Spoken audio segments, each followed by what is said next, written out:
I'm going to bring you some stuff from the paper review because it's relevant to the rugby, and we're going to be doing rugby with Andy Dunn in just a second.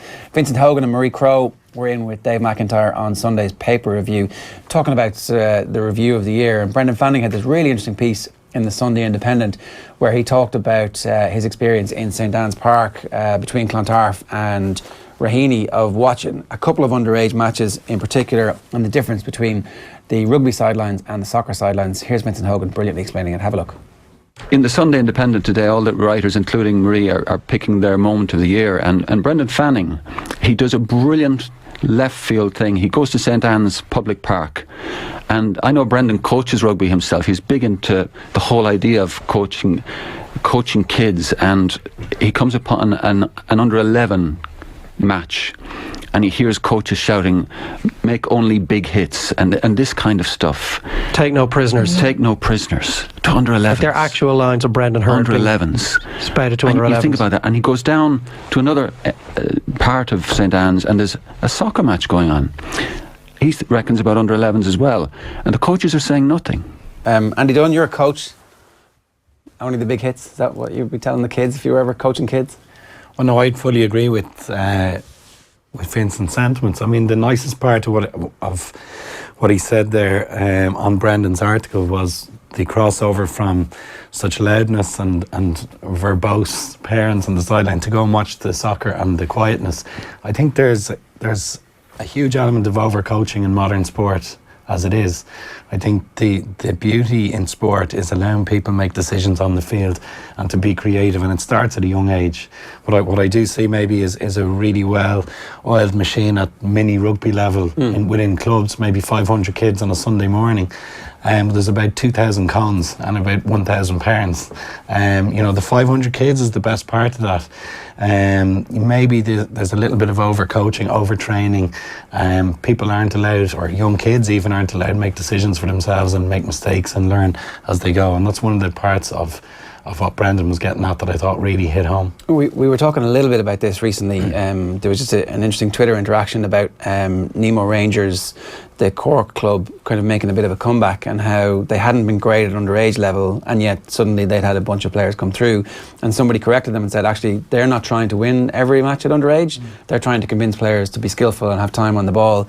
And somebody else made the point that this is fairly similar to Crossmaglen. So their point is, we want players to remain part of our club forever because we're an organisation that thrives on having adult members who are still willing to be part of it, and that you don't get that if you make every team and every match at underage level about winning and only give the first 15 the full 80 minutes in rugby or 60 minutes in underage GAA, as it would be, so that actually everybody gets games. And you don't win all the trophies at underage level because you're bringing up like players who aren't the best players, who clearly are not as good as somebody else and who probably don't deserve to play if it's purely on a meritocratic basis.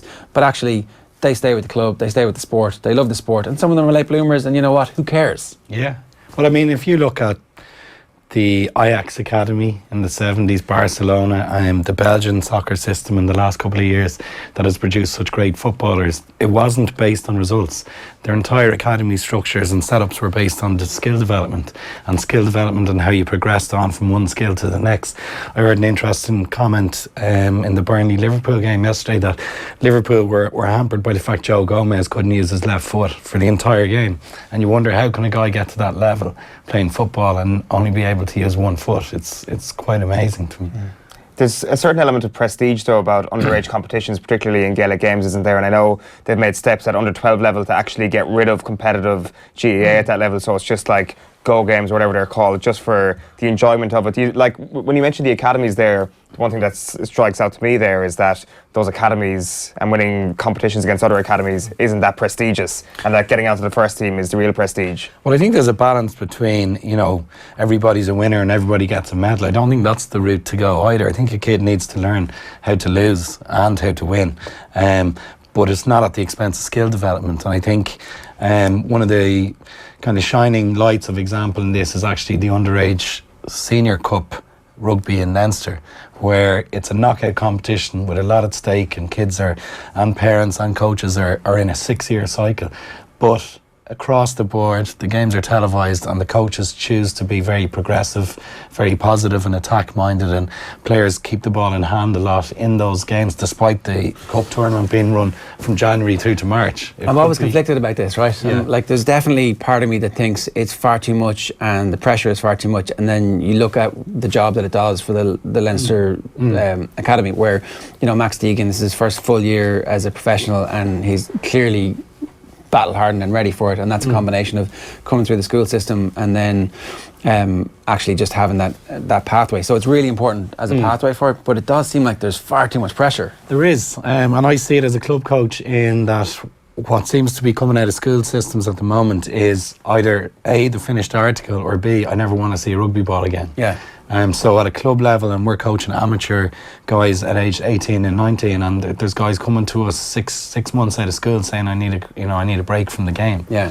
And it's quite a shock to hear a 19-year-old say that. But when you put it in context, it's not that much of a shock when he's had full-time training for the last 4 years every day. And Full-time training, a strength and conditioning coach, Absolutely. like a skills coach, and probably a head coach in some cases. But like you said, it is a conflicting issue, and I can understand why you look at it that way. But the flip side is it's an element of survival of the fittest, because those who are actually coming through are, you know, Sensational. Yeah, Like, and if you look at the strength and depth across, particularly Leinster as the best example, but it is permeating through at Munster level as well. Probably less so up in Ulster and Connacht, but it's certainly having an effect on our professional rugby performances. So part of me then thinks that actually feeds the parents, that the parents are like, okay, so little Johnny has a chance of making millions now.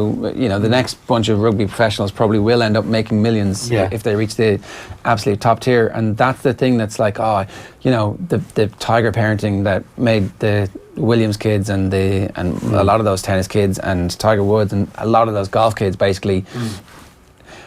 Most of them probably would think, actually, I wanted that. So in retrospect, I was glad that I had some element of the Tiger parenting, and that's what those idiots on the sideline, not that I'm justifying it, but that's what's going on in their heads, I think.